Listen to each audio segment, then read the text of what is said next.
if you can take it. And now, FM 105.5 as well, folks. I'm Christopher Hart, along with Aubrey Kahn of Firm Foundation Home Inspections. Don't forget, if you need your home inspected, Aubrey Kahn is the guy. I was talking to Jennifer Wagner the other day. She got your card for me, by the way. Oh, good.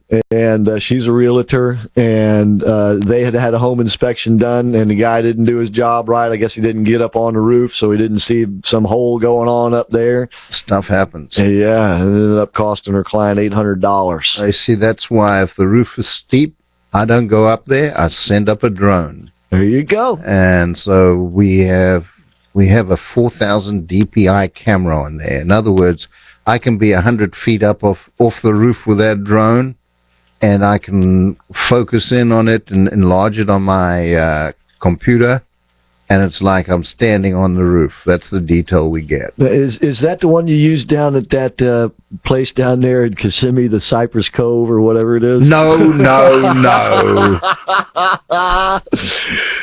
For some of you folks who might not know, that I'm talking about the clothing optional community down there. All right, Firm Foundation Home Inspections, orlandosHomeInspector.com, 321-624-0254. All right, General Lucas Paris has us up on the Pariscope, so you can go to Adversaries TV, right?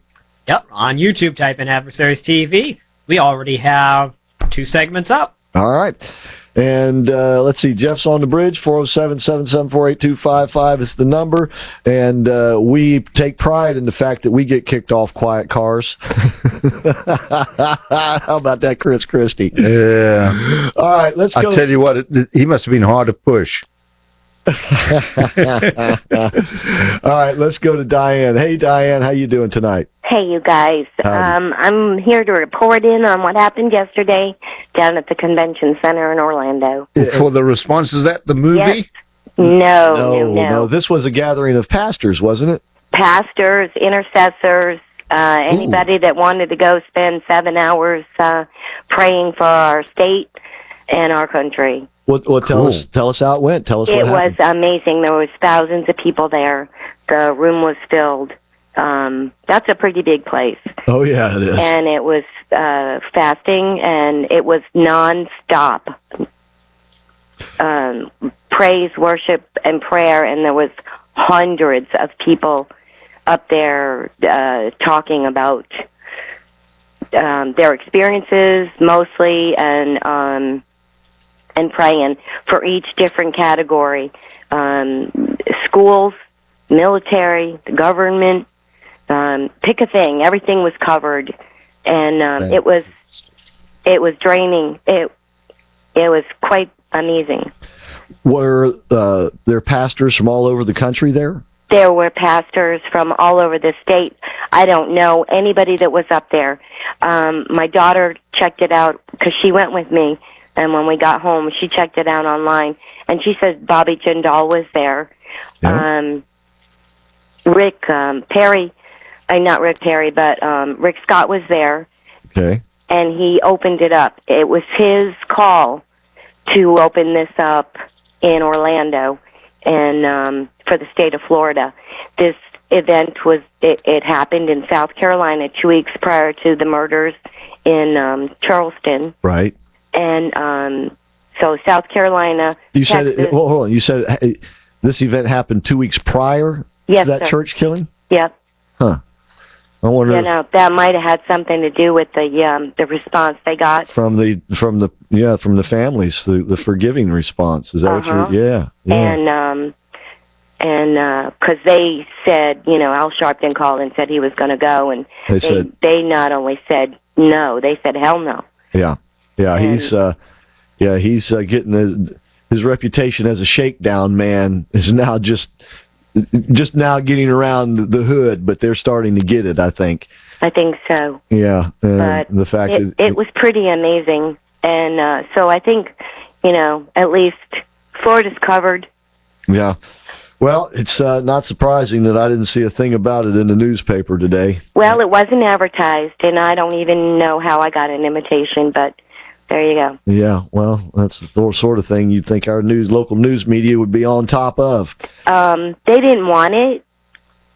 Yeah, is that right? No, see. Okay. they didn't want it. No one was. No one there was introduced. There was no names. Really? No names. The only one was Rick Scott, and that's because he opened it up. Right. And everybody knew who he was. Right. And his story is quite compelling. Who's Rick Scott? Yep. Yeah, well, wasn't his mother a single mom or something like that? Yes, she was. I thought so, He didn't know his dad, and she raised him Christian, and in fact, he said, well, we went to church a lot more than you probably wanted to.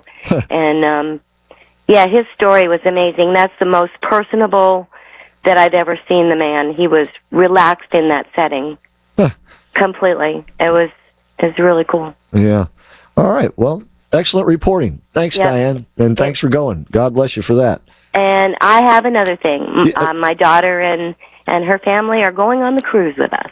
Oh, nice. Fantastic. Cool. Yeah. That's great. Wow. Going to have a full boat. Yeah. Diane, one last question. Yes. Have you decided who's doing the enclosure for you?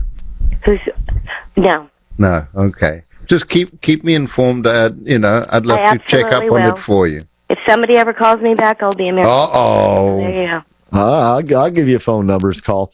Okay. Send them on. All right, we'll do. All right, thanks, Diane. Thank you. Okay, God bless. All right, so so people are praying and working hard all over the place. That's good. That's a good deal. Okay. We'll be talking a little bit more about the Hillary thing a little bit later on in the show. As I said, Carl Jackson's going to join us here in about 5 minutes, and he's going to talk to us about what I'm calling the social media-ites, and amongst the candidates. In the meantime, just a couple of other quick updates here. We didn't talk about it much, but Barack Obama did veto the defense appropriations bill, and of course, one of the excuses that Hillary was using the other day in the Benghazi hearings was, Congress never gave us the money for all the security we need. And here, of course, we're right in the middle of all this stuff in Syria. And Ash Carter, that'd be Ashton Carter, our Secretary of Defense, announced Friday that we are going to be playing a larger role. This is on the heels of that commando raid where one of the SEALs was killed, freeing those Turkish soldiers, or I should say, was it Turkish? I'm not sure, but from that prison, yeah. Yeah, and we can expect more of those things. Now, that isn't boots on the ground, mind you.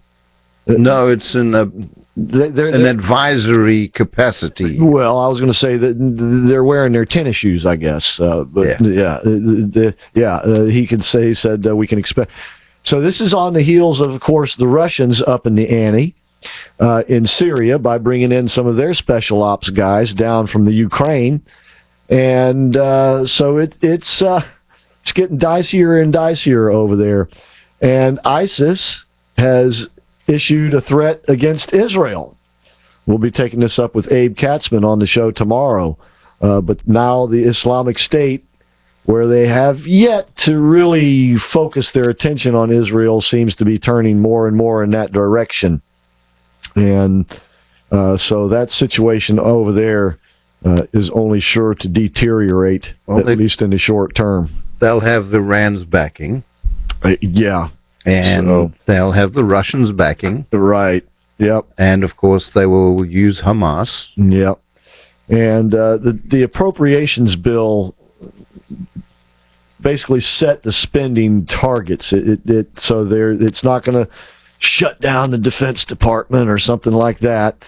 But the problem is I don't think the Republicans in Congress are going to be able to muster, even though the bill originally passed with more than enough votes to override a veto, I'm not so sure they're going to be able to replicate those vote totals in order to override a veto.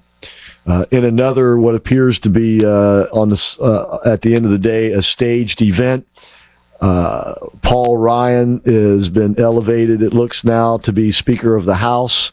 There are rumors even that now Dan Webster may not run against him on Wednesday. So it looks like it's a done deal. We're going to get St. Pauli girl Ryan as the Speaker of the House. And once again, the Conservatives cave. And once again, the establishment gets their way. And this is at the end of the day, I don't think it's a good thing for the Republican Party, for the establishment always to get its way, because they seem to always find out how to screw us in the end. Yeah, it's all about them. It's not about what's best for the country. No, it's not. At the end of the day, it is absolutely not about what's best for the country. All right, as I said, when we come back, Carl Jackson's going to be joining us, and you can join us as well at 407-774-8255, and you can also